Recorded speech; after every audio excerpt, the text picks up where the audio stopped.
ఆంధ్ర తెలంగాణలో తక్కువ ఫీజులతో high quality results ఇస్తున్న ఏకైక సంస్థ తిరుమల్ ఐఏఎస్ ఇన్స్టిట్యూట్.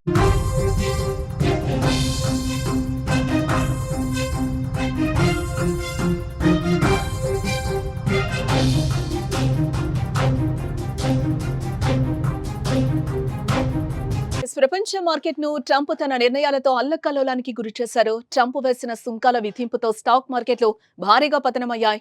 దేశీయ మార్కెట్లు సోమవారం భారీ నష్టాలు ట్రేడ్ అవుతున్నాయి. ఉదయం 10 గంటల నాటికి సెన్సెక్స్ 3000, నిఫ్టీ 1000 పాయింట్లకు పైగా నష్టాన్ని చవిచూశాయి. సోమవారం మార్కెట్ ప్రారంభం కాగానే భారీగా నష్టపోయిన కాస్త మళ్లీ కోలుకుని నష్ట శాతాన్ని తగ్గించాయి. బ్యాంకింగ్, ఐటీ, ఫార్మా సహా మౌలిక రంగాల షేర్లన్నీ పతనమయ్యాయి. దీంతో మదుపర్లు కొన్ని నిమిషాల వ్యవధిలోనే లక్షల కోట్ల సంపదను కోల్పోయి తలలు పట్టుకున్నారు.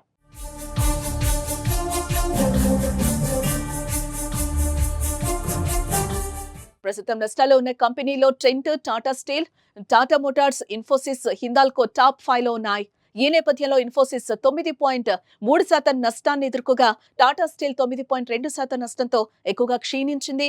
వాల్ స్ట్రీట్ ఫ్యూచర్స్ 4% తగ్గిన నేపథ్యంలో ఆసియా పసిఫిక్ ప్రాంతంలో 4 నుంచి 6% క్షీణత నమోదైంది. ఈ ప్రభావం భారత మార్కెట్లపై కూడా చూపించింది. ఈ క్రమంలో మార్కెట్ ట్రేడర్లు, పెట్టుబడిదారులు జాగ్రత్తగా ఉండాలని నిపుణులు సూచిస్తున్నారు.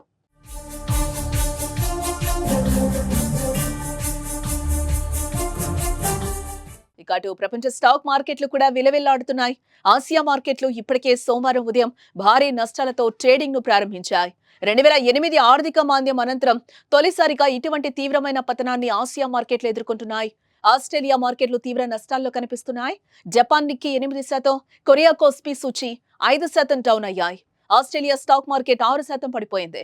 హాంకాంగ్ స్టాక్ మార్కెట్లు 9% పతనమయ్యాయి. అయితే స్టాక్ మార్కెట్లు భారీగా పతనమవుతున్నా ట్రంప్ మాత్రం వాటిని లెక్క కూడా చేయడం లేదు. సుంకాలు చాలా మంచివే అని అభిప్రాయపడుతున్నారు. ప్రతీకార సుంకాల విషయంలో తమ ప్రభుత్వ నిర్ణయం సముచితమే అని ప్రజలు గ్రహిస్తారంటూ ఆయన తన సోషల్ మీడియా పోస్ట్లో వ్యాఖ్యానించారు.